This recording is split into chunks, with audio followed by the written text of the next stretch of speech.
진행 맡은 김현준입니다. 반갑습니다. 배창원 의원님 인사 좀 부탁드리겠습니다. 네, 안녕하세요. 네. 감독님들 오늘 오랜만에 이 스크린으로 다시 보신 거죠? 5년 전 특별전하고 5년 만에 보네요. 네. 이 행사와 관련해서 직접 이 천국에 관한 감독님께서 직접 고르셨다는 얘기가 네.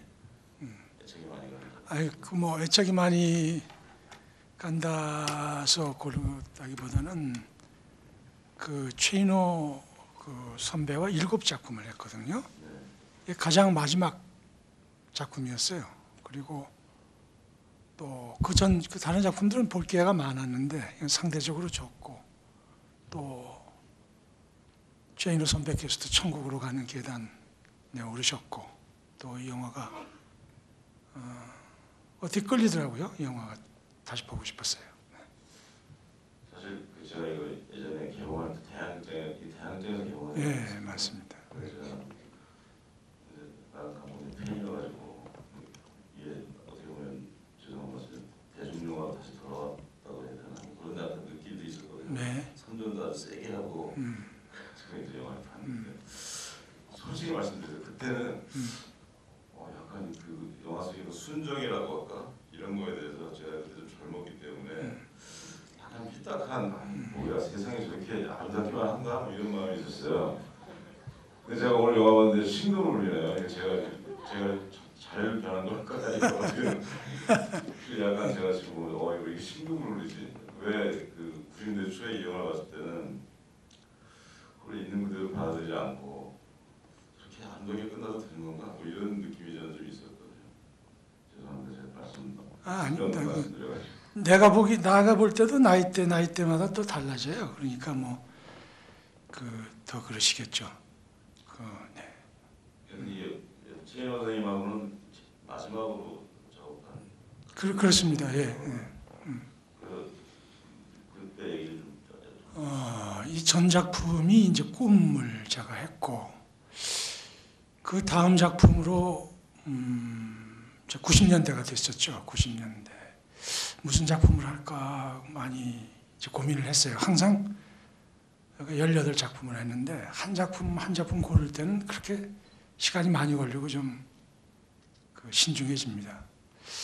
근데 1970년대를 배경으로 된 소설이고, 소설 발표도 1970년대에 됐던 소설이라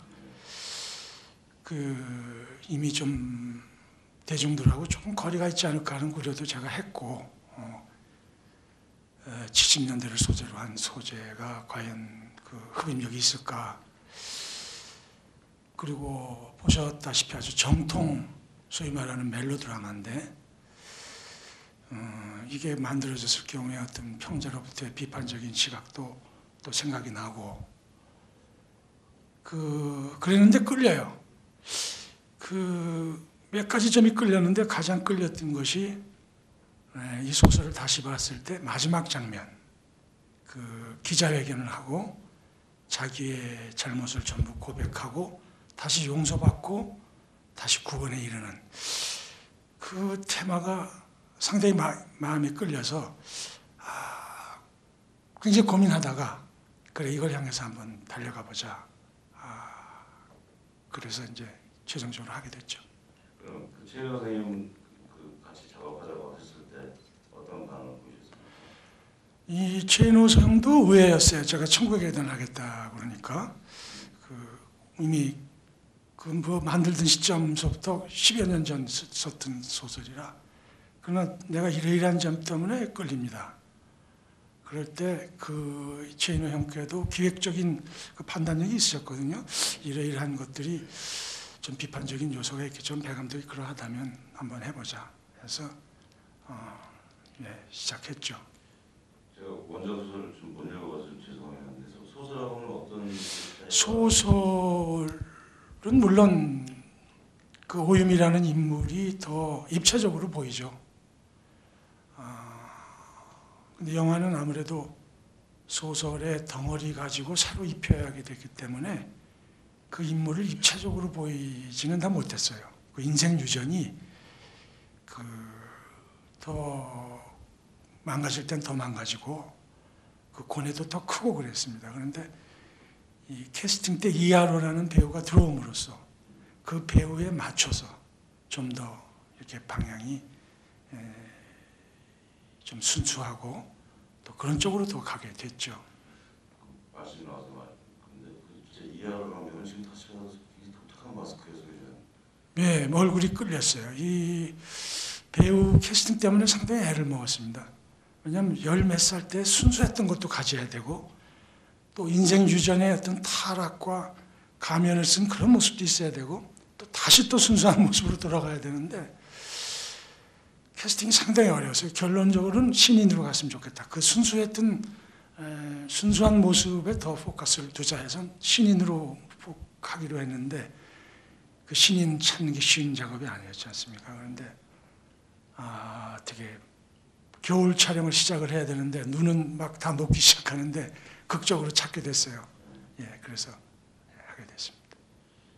요즘 제 기억에 따르면 예전에 그 80대 초반에 뭐 적도의 꼭 그런 것도 있고 굉장히 최인호 선생님하고 배창원 선생님하고 두 분이 같이 뭐 하시면 계속 연달아 뭐 히트를 내던 그런 시절이 있었고 황진이를 기점으로 해가지고 이제 흔히 말하면 이제 배 감독님께서 조금 다른 영화를 찍으셨고 여러 가지 안녕하세요 하는 같은 거는 후회도 했지만 제 기억에 그때 스크린이라는 영화 잡지에 최인호 선생님이 이제 스피를 쓰셨는데 배 감독님과 인연을 막 쓰셨어요. 처음에 어떻게 만나게 됐고 쓰시다가 그 황진이 때 얘기를 쓰셨더라고요. 자연 당신이 텅 빈 그 동화극장에서 황진이가 상영되고 있을 때 관객이 몇 명 오고 있을 때 정말 동화전 그 영화를 보면서 배감독 우리 다시 시작하자 뭐 이런 식의 어떤 다짐을 막 쓰면서 끝나는 게 그 스킬이에요. 그냥 되게 제가 대학생 때 그리고 되게 인상이 깊었어요. 어떻게 다시 시작하실까 이 궁금해졌는데 그 뒤에는 최 선생님은 그 황진이라는 영화의 어떤 뭐 미학적 성과가 있었잖아. 하지만 제가 볼 때는 그 스킬에서는 너무 앞서가는 거 아니냐. 다시 돌아오자. 뭐 그래서 무슨 말을 설명하시냐면 통속 작가의 대명사인 나 최인호가 자신 있게 말할 수 있다. 배감독 당신은 통속 영화를 만들 때 더 뭐 클 수 있는 기뻐해 줄 수 있는 사람이라는 식의 충고를 막 하시고 그랬거든요. 혹시 그런 주제를 해가지고 서로 이심전심 같은 게 있었습니까? 그 황진이를 텅 빈 극장에서 보신 거는 맞는데 그 대화 내용은 내가 자세히 기억은 안 나요. 그러니까 저 수필에 쓰셨던 거는 어떤 내용인지 자세히 기억은 안 나지만 이런 말씀은 하셨어요. 그때 황진이 끝나고 영화계 특히 영화계에 비판이 많았어요. 그때 딱 마지막 보시고 하신 말씀을 배 감독 그 상당히 기품 있는 영화를 만들었네 이렇게 얘기를 하셔서 이제 나를 일변 옹호를 해주셨는데 황진이의 시나리오 최인호 형과의 시나리오는 상당히 그 드라마틱하고 그 뭐라 그럴까요 그 황진이의 야사적인 거 그런 것이 이제 일반 관객들이 보기에 굉장히 흥미로운 이야기를 많이 담았습니다. 다채롭고. 근데 시나리오 과정에서 제가 굉장히 많이 바뀌어졌어요. 담백하게 바뀌었는데 뭐 일일이 뭐 그걸 인호 형하고 상의할 시간도 없었고 너무 갑작스러운 제 변화기도 하고 그래서 이제 영화를 보시곤 저 라십 때 조금 당황하셨다가 결국은 이제 옹호를 해주셨는데 내심으로는 그런 생각을 뭐 하실 수도 있었겠죠.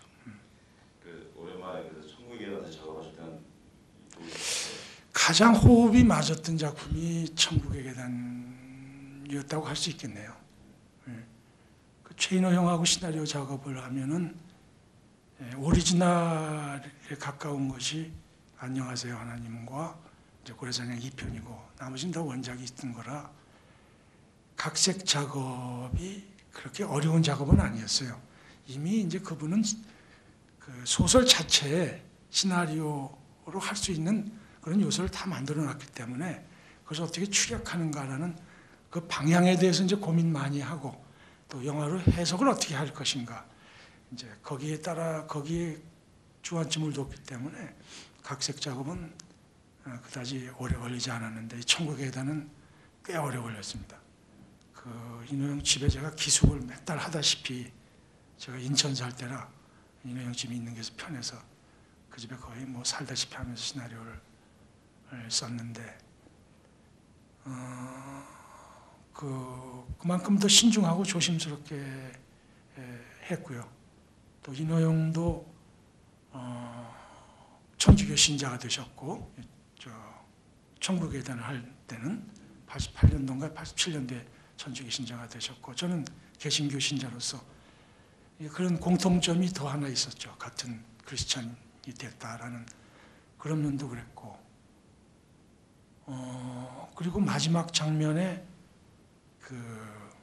이 주인공 오유미가 골목으로 올라서 이제 옛날에 다니던 성당으로 가고 이제 첫사랑을 만나지 않습니까? 거기에 어메이징 그레이스가 나왔으면 좋겠다 그러면서 그 이제 쓰시면서 그 음악을 떠올리면서 많이 우셨어요. 그게 기억이 나고 인형이 우는 걸 보니까 나도 눈물이 나고 그런 감동이 화면에도 같이 어느 정도 이제 전달이 되던데 그렇게 많이 느끼고 했고 또 하나 굉장히 시간을 끌었던 장면은 그 오유미의 딸이 숨겨둔 딸이 사고사로 죽었을 때 원작에는 그렇게 죽어요. 원작에도. 근데 저는 마음이 좀 여려서 가급적 주인공을 안 죽었으면 합니다. 근데 내가 인위적으로 그 죽음에 간섭을 못할 때가 있을 때는 어쩔 수가 없어요. 감독도. 근데 이 시나리오 과정에서 이 아이가 죽는다니까. 더구나 그 물에 빠져서 야, 이 아이를 어떻게 좀 살릴 수는 없겠나. 형, 이 아이를 좀 안 죽게 할 수는 없겠습니까? 제가 의문을 제기했는데 그래도 최인호 형도 굉장히 고민했어요. 그래, 그 양반도 같이 마음이 여리거든요. 그 시나리오 작업을 중단하고 맨날 며칠을 고민을 하다가 그러시더라고요. 이 아이는 오유미의 행위에 스스로 행한 행위의 결말이므로 이 아이는 결국 이렇게 될 수밖에 없겠다. 그렇게 의미가 있어야 그렇게 해야 이 다음에 이 여자가 구원을 받을 수 있는 길이 열린다.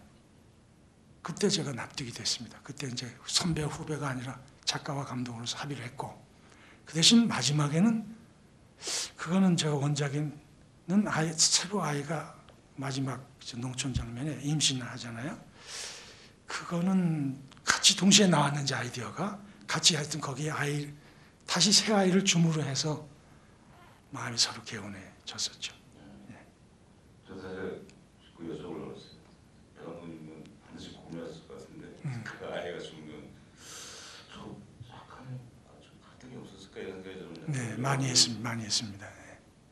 사실 관객 입장에서 가슴이 아프거든요. 그 풀밭에서 혼자 놀고 있을 때부터 불안해지기 시작하거든요. 큰일 났다 이거. 그게 이제 설마 죽이지 않겠지 이랬는데 정말 그냥 가차없이 그것을 이 오유미는 자신의 삶의 가면과 유산을 벗는 계기를 승화시켰기 때문에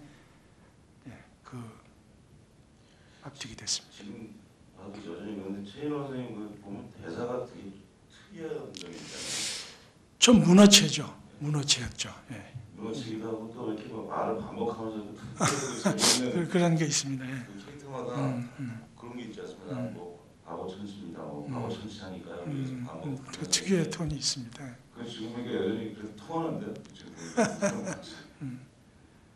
그 성당 가기 전에 그 골목길을 이렇게 싹 걸으면서 뭐 옛날 아저씨들 생각하면서 골목 그런 거는 배 감독님 분위기가 뭐랄까 죄송하지만 플로스는 최 선생님 캐릭터가 있고 플로가 캐릭터는 무드는 배 감독님하고 무드가 있을 때 그런 점이 참 대표적으로 배 감독님 무드처럼 보이는데 어떻게 그런 장면을 좋아하죠. 제가 그런 서민적인 그런 모습들 그런 걸 좋아하고 그 장면을 좋아합니다. 네.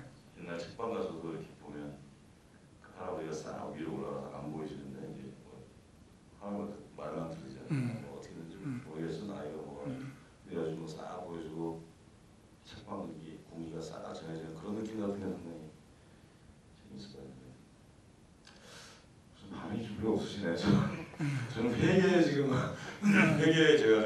계속 하고 있는 거예요.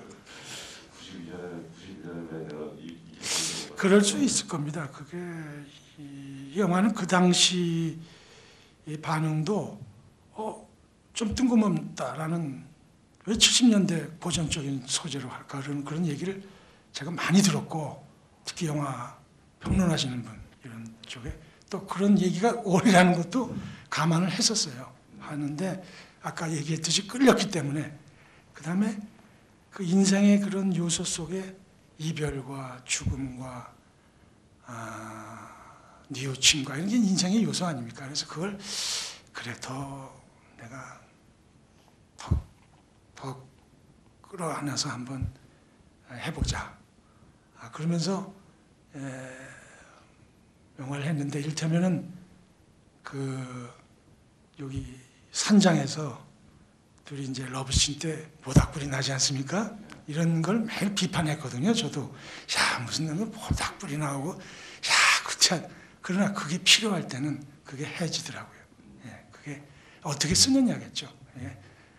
내가 실컷 비판했던 장면을 내가 찍는구나 라고 하면서 했으니까 그런 비판도 제가 수용이 됐고, 그게 이제 90년대 관객이 그 영화, 그때는 영화계의 그 영화만 기획도 사실주의 계통이 또 많았고, 그런 게 주목을 받았죠. 그 소위 6.29 선언 이후에 이제 민주화가 되고 영화 제작화가 되고, 그러면서 막혔던 소재 붐이 분출되면서 사실주의적인 계열의 영화들이 많이 나왔고 또 주목을 받았는데, 저는 그때 그 전에 그걸 해봐서 그랬을까? 하여튼 꼬박놈의 사람들이라든지 그 얘기 어린 됐느니, 그러니까 거기에 대해서 꼭 그렇게 계속 해야 되겠다는 그런 건 없었어요. 그냥 정통 멜로드라마도 한번 해보자라는 생각이 있었죠. 그 오승우 감독이라고 또 배우는 혜리. 네. 그분이 이제 남자 영화를 좋아하는 감독인데, 이상하게 배우는 영화 중에 1900에 나는 베스트로 꼽더라고요. 좋아한다고. 오승우 감독 얘기를 들었는데, 본인한테 직접 대한극장에서 보다가 너무 울어가지고 주위 사람들이 끌고 나갔대요. 그래서 저도 그 얘기 들으면서 너무 상상이 안 가요. 남자가 극장에서 어떻게 뭐 이렇게 느낌이 확 왔던 장면이 있었던 것 같아요. 개인적으로 그런 경우가 있지 않습니까? 그래서 그걸 알았어요. 왜 그랬는지 알겠다. 지금 보시면 이 정도로 회계 담당은 그만하기로 하고, 이제 객석에 좀 마이크를 옮겨서 여러분께 질문을 드리겠습니다. 편하게 질문해 주시고 손을 들어주시면 마이크 갖다 드릴게요. 네, 저 남자분.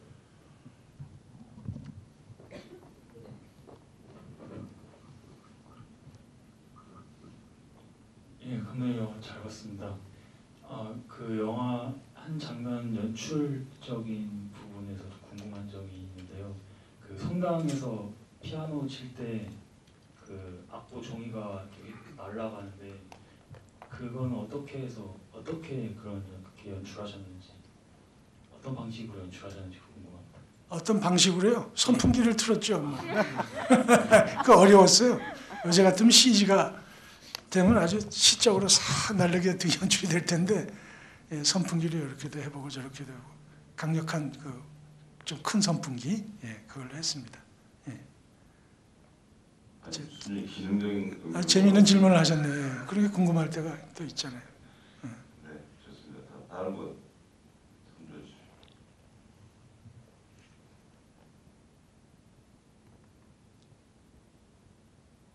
영화 잘 봤고요. 그 영화에 보면 대사 중에 그 기자가 그 오유미 배우한테 당신이 이제 배우로서는 성공했지만 뭐 인생은 실패자다. 그리고 나중에는 인생에서도 승리했습니다. 뭐 이런 말을 하잖아요.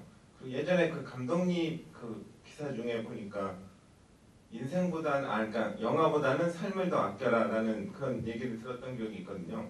그래서 항상 뭐 영화를 하다가 뭐 실패를 하면 뭐 미련 없이 그냥 뭐 돌아가겠다 뭐 이런 얘기도 그런 기사도 본 적이 있는 것 같은데, 그런 생각이 지금도 같으신지, 지금은 또 어떻게 생각을 하시는지 그걸 좀 듣고 싶습니다.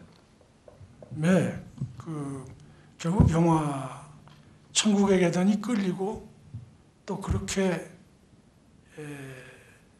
공감대가 맞는 분하고 시나리오를 쓰고 제가 다듬고 했을 때는 그 인물을 통해서 제가 삶에 대해서 느끼는 것이 제 모습이 아니라 그런 것이 투영되죠. 그러니까 내가 평상시에 젊은이들한테 영화보다 너의 인생을 더 사랑하라 라고 하는 것과 그 기자가 지금 얘기하신 것처럼 기자가 배우로서의 삶보다는 자기의 인생으로서의 삶 그것이 중요하다라고 암시하는 것이 같이 일맥상통하죠. 결국 오유미도 자기 진짜 삶을 찾아서 갔던 것이고요. 그게 이 영화에 가 말하고자 하는 것이죠. 네. 네, 또 다른 분, 네, 저 뒤쪽에 마이크 좀 부탁드리겠습니다.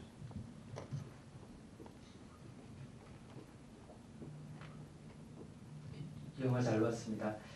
그 천국의 계단 전에 고래 사냥을 봤었거든요. 그 고래 사냥은 그 백 감독님의 그 영화 중에서도 아주 히트작인데 제가 이제 고래 사냥하고 천국의 계단 두 개를 비교했을 때 고래 사냥은 어떻게 보면 스토리가 좀 빈약하다는 생각이 들었고 천국의 계단은 좀 스토리가 있는데 어떻게 그때 고래 사냥은 좀 그렇게 좀 인기를 끌었고 천국의 계단은 좀 인기가 떨어졌는 것 같은데 왜 그렇다고 생각하십니까? 그 영화의 요소 중에 하나가 스토리텔링은 영화의 요소 중에 하나죠. 천국의 계단은 스토리텔링, 이야기 중심,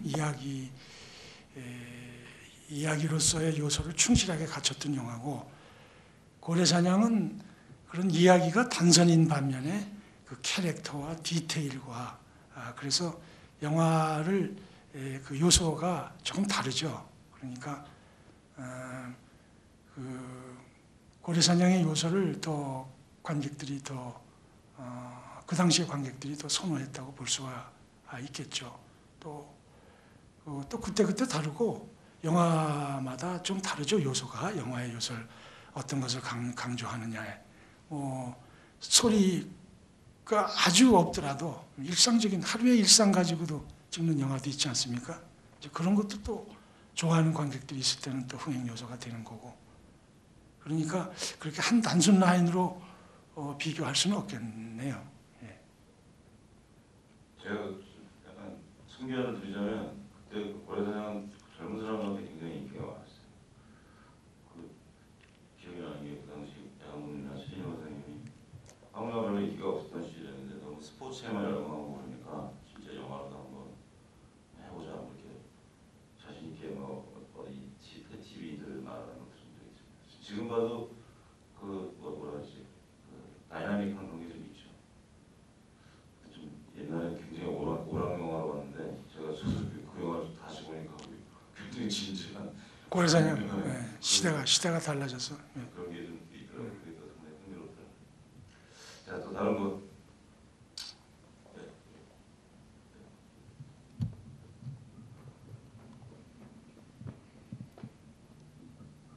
예, 그 마지막 그 시골 장면에서 오유미 배우님이 이제 새로 아이를 가지신 희망적인 장면이 나왔는데요. 이제 정황상 그 처음 다시 만난 그 첫사랑 분의 이제 아이인 것 같은데 그분이 그 불구라서 오랜 세월 동안 유미 씨 앞에 나타나지 못하고 이제 숨어 있었는데 이제 다시 나타났는데 이제 또 뭐 사랑이 완성이 또 되기까지 한 건데 이제 그 부분이 이게 혹시 원작에서도 정말 그랬나 아니면 마지막에 어떤 뭐 작가분과 상의하셔서 그러니까 저는 논리적으로만 따지면 이제 그분은 이제 많은 부분에서 불구가 돼서 더 이상 어떤 남자로서의 그런 마음과 그런 것 때문에 이제 나타나지 않은 거라고 많이 생각을 했거든요. 근데 마지막에 이제 또 새롭게 그런 모습을 보고 이 좀 마지막에 약간 너무 억지가 아닌가 하는 생각을 아주 약간은 했습니다. 그래서 조금 설명해 주시면 감사하겠습니다. 그 휠체어를 타고 다니니까 못 쓰는 장애가 있잖아요. 근데 장애가 어느 정도인지는 제가 설명을 안 했죠. 그러니까 그 설명은 관객들이 상상할 수 있는 부분에 맡겼고요. 또 아이가 가졌으니까 그 장애의 정도가 또 아이를 가질 수 있는 정도의 장애로구나라고 생각해서 그것까지는 설명을 안 했습니다. 이 영화가 2시간 7분인데요. 2시간 7분. 막 그런 것까지 다 설명하고 더 친절하게 하려면 시간이 더 걸렸을 겁니다. 너무 그 장애를 너무 좁게 보시는 거 아닙니까? 휠체어 타고 다닌다고 해서 너무 그렇게 서둘러 재단하신 거 아니에요? 아까 알겠습니다. 저 아까 또 남자분 아까 손 드셨는데 네. 갖다 주시죠.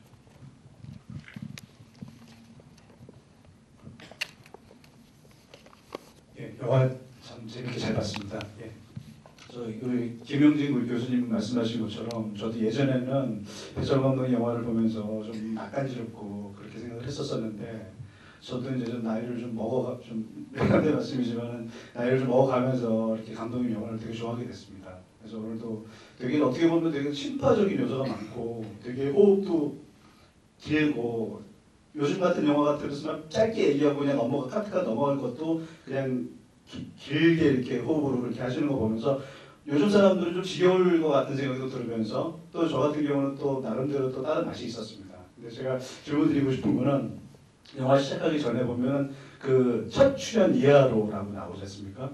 근데 그 당시에 그 신인 여배우를 발굴을 하셔서 이 솔직히 얘기해서 뭐 지금 나오시는 분들 안성기 씨, 뭐 박찬호 씨 그 당시에 유명하셨던 뭐 유명한 배우들이 많이 나오시는데 그 실제적으로 주인공은 이하로 씨가 거의 이 타이틀 롤을 이끌고 나가시는 것 같은데 이분을 그냥 뭐 발굴하셨는데 어렵다고 말씀을 하셨는데 그 구체적으로 어떤 그 좀 이야기가 있었는지 알고 싶고 이분이 그 이후로는 활동을 좀 안 하신 걸로 알고 있거든요. 그러니까 첫 출연이라고 이렇게 딱 박아서 이렇게 하신 거는 되게 또 독특한 영화에서 방법인 것 같은데 어떤 이유가 있어서 그렇게 하신 건지 그리고 그 이후에 활동을 안 하시는 무슨 뭐 다른 이유가 있으신 건지 궁금합니다. 예.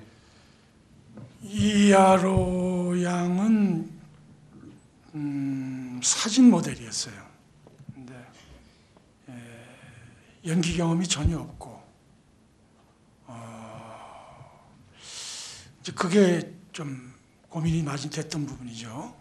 저 신인으로서 이걸 이끌도록 연출을 할 수 있었을까.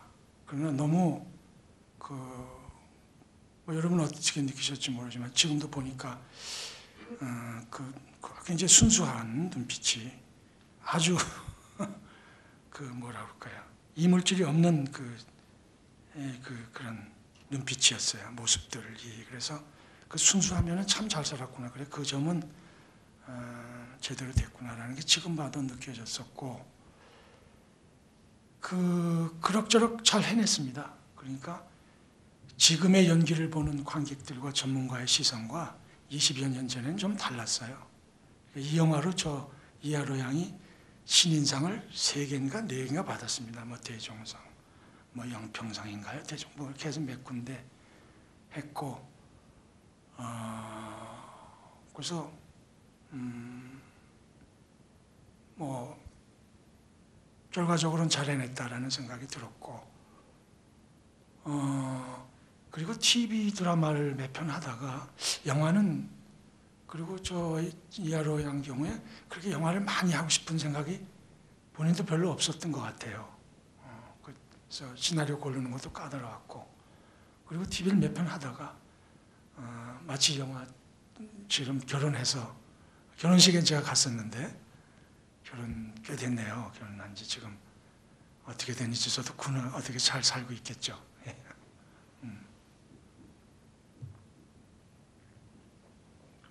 아주 간단한 스토리였네요. 결혼을 하시고 음악을 떠나는. 네, 질문하시 있습니다. 네, 이거 마이크 좀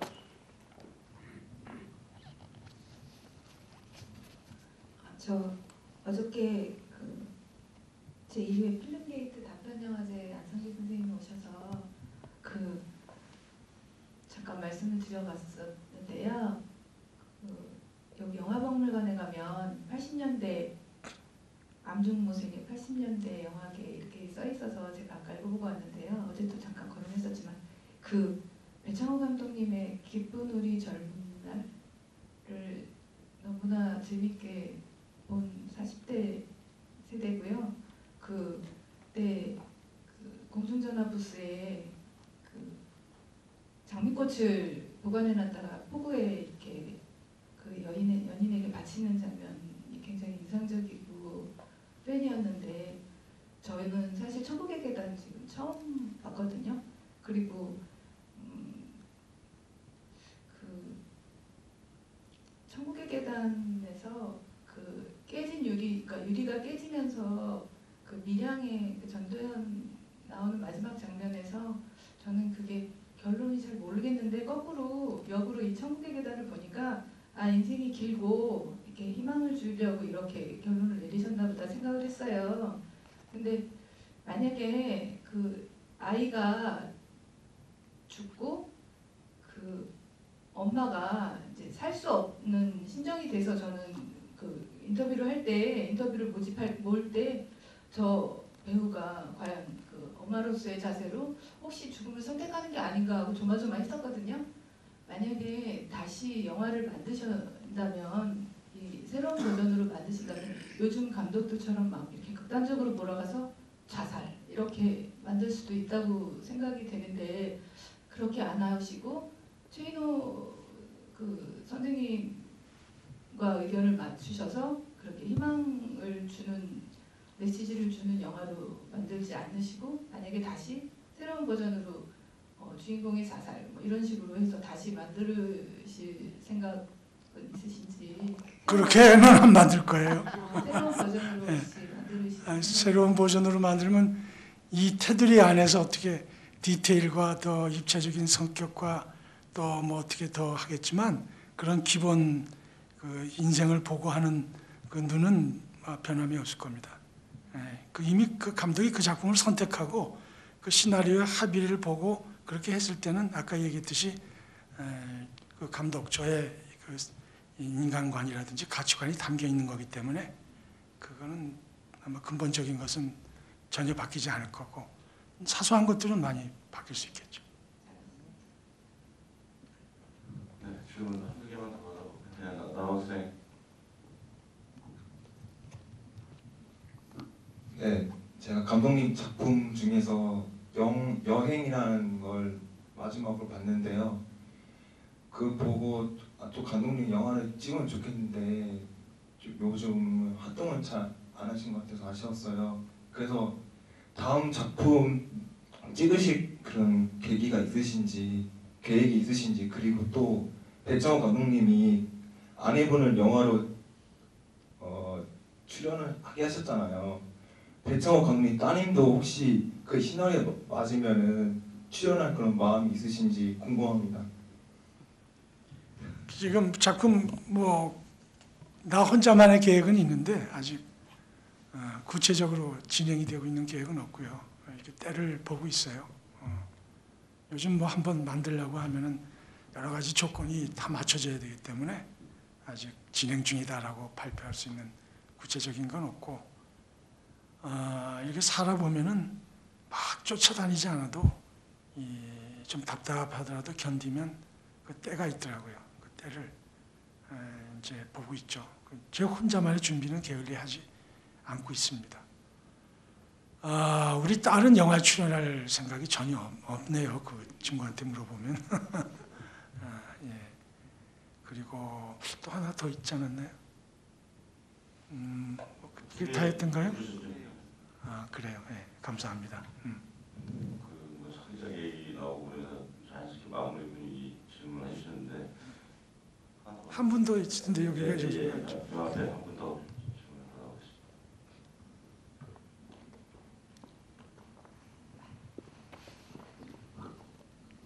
배창호 감독님하고 거의 같은 시대를 살아온 사람입니다. 그래서 저는 굉장히 연세가 많으신 줄 알았어요. 근데 오늘 검색해 보니까 53년생이시네요. 예, 그 지금 앞에 질문하신 남자분하고도 제가 질문이 좀 어느 정도 비슷하긴 한데 그 굉장히 한국 영화가 이렇게 발전하지 않았던 시대에도 굉장히 영화를 많이 제작을 하셨잖아요. 여배우들도 그때 제2의 트로이카들도 있었고, 근데 그런 시대를 이렇게 다 넘어오시고 정말 지금은 정말 전성기를 맞아서 배우들도 많고 좋은 작품을 하셨으면 좋겠는데 좀 그런 게 좀 아쉽습니다. 그래서 좀 앞으로도 활동을 많이 해주셨으면 좋겠고요.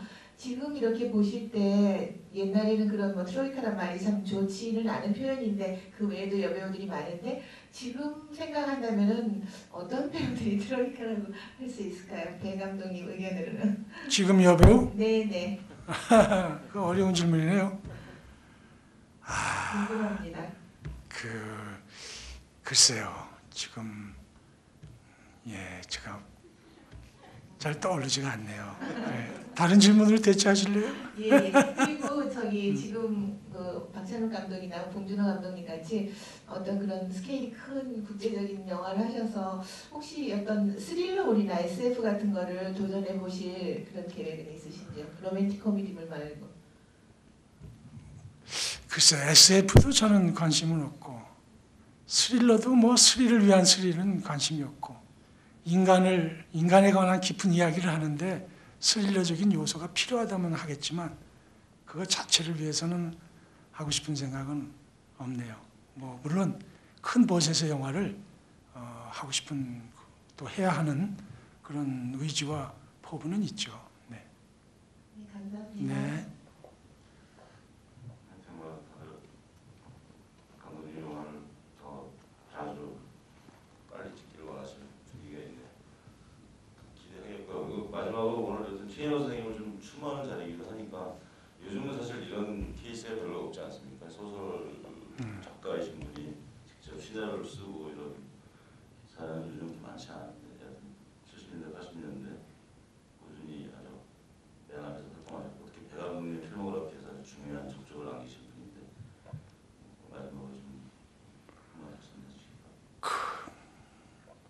최인호 형 그분 자체가 영화를 워낙 좋아하셨고 소설 자체도 영화의 그 어떤 구성, 그 흐름, 리듬 그런 시간적인 요소 독자들이 지루하지 않을 때 딱 끝나고 장면 전환을 한다든지 그런 것들이 상당히 뭐 영화를 좋아하셨고 또 영화 시나리오도 많이 하셨고 뭐 생각이 많이 나고 또 이렇게 세월이 지나다 보니까 7작품을 했고 마지막 작품 한 게 벌써 20년이 됐네요. 그 이후에 이제 최인호 형이 원작 작품이 몇 작품 더 있을 겁니다. 뭐 어머니가 가르쳐준 어머니가 죽지 않는다, 뭐 구멍 같은 영화도 있었고. 하여튼 이런 기회를 통해서 다시 한번 또 이렇게 최인호 형과의 작업도 추억해보고 여러분하고 다시 이렇게 영화들 보게 돼서 참 기쁩니다. 저는 하여튼 오늘 이 보면서 아까 멜로드라마 보이신데 그 멜로드라마 격조 같은 느낌. 그리고 대중영화의 결도 너무 많이 바뀌어가지고 이제 이런 유형의 영화들을 거의 볼 수 없는 그게 좋다 나쁘다를 떠나서 그런 걸 느끼면서 지금 상당히 격을 느꼈습니다. 사람 감정을 다루는 그런 태도가 형식 이런 윤리 이런 것들을 많이 느꼈는데 그러면서 행사 맡기를 잘했다. 이 핑계 대면서 또 스크린 한번 보는 거지 이런 생각 다시 한번 하게 됐고 오늘 와주셔서 좋은 말씀 해주신 우리 배창원 의원님께 다시 한번 큰 박수 부탁드립니다. 감사합니다.